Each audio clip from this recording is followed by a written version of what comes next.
Okay, we have another question.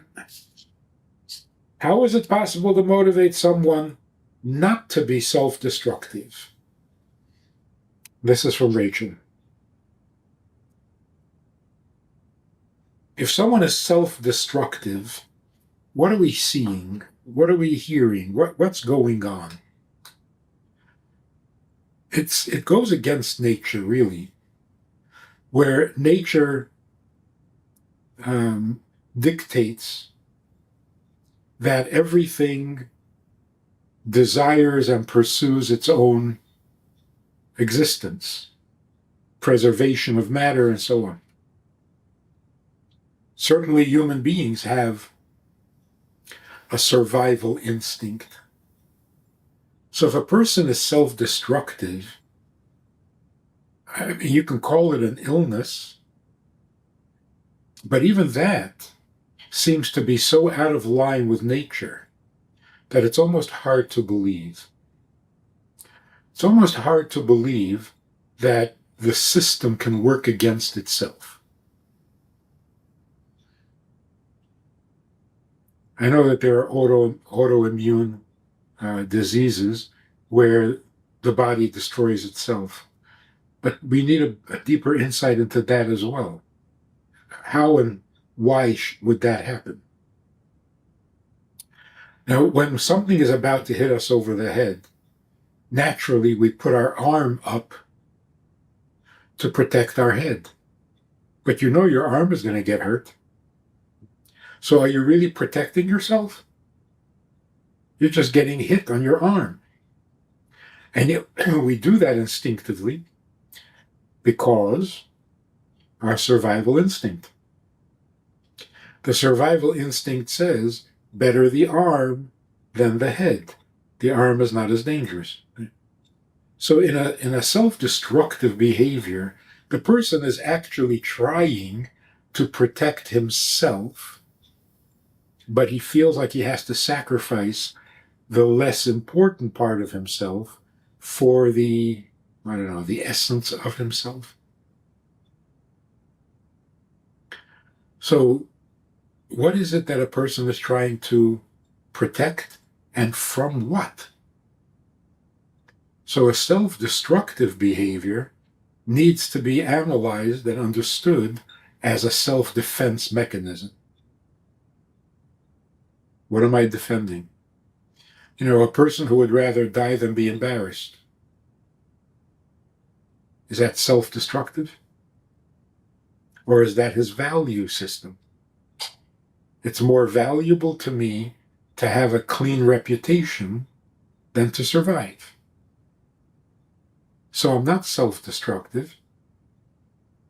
I'm making a choice based on what is most important to me. Now, how to motivate such a person to not be self-destructive? Whatever it is that makes a person desperate is always coming from the animal soul. The animal soul, being mortal, being fragile, being vulnerable, is always protecting itself against bigger threats, smaller threats, even little discomforts. So it's only the animal soul that gets desperate. The animal soul is concerned mostly with survival and existence.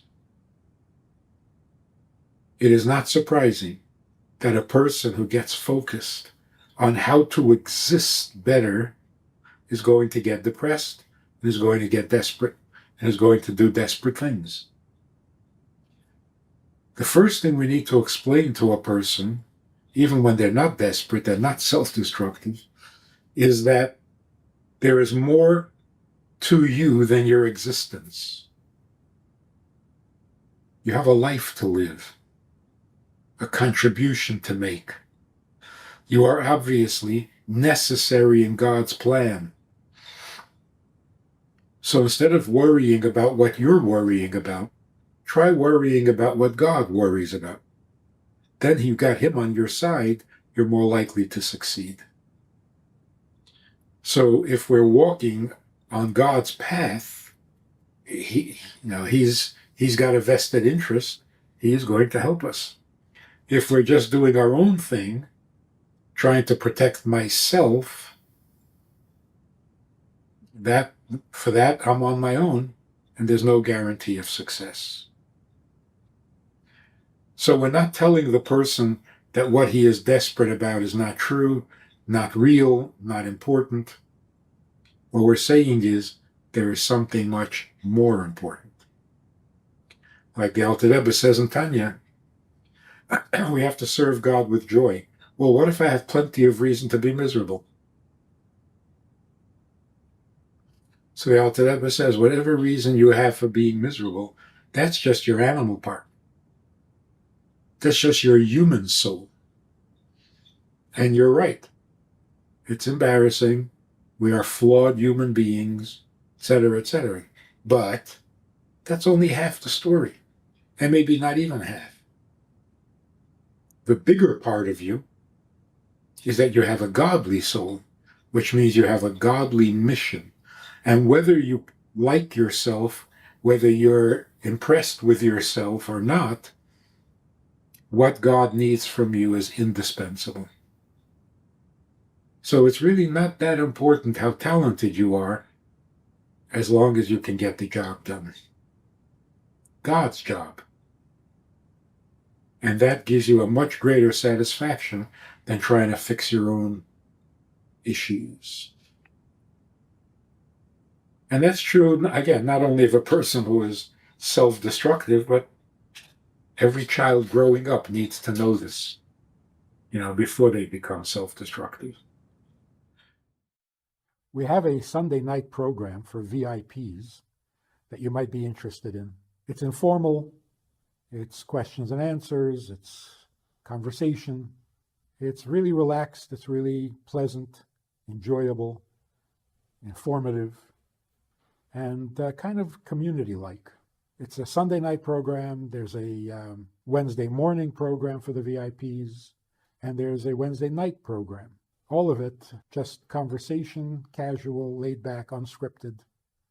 So join us, take a look, click the link below, and see which of the three suits you best, and join us for some enjoyable conversation.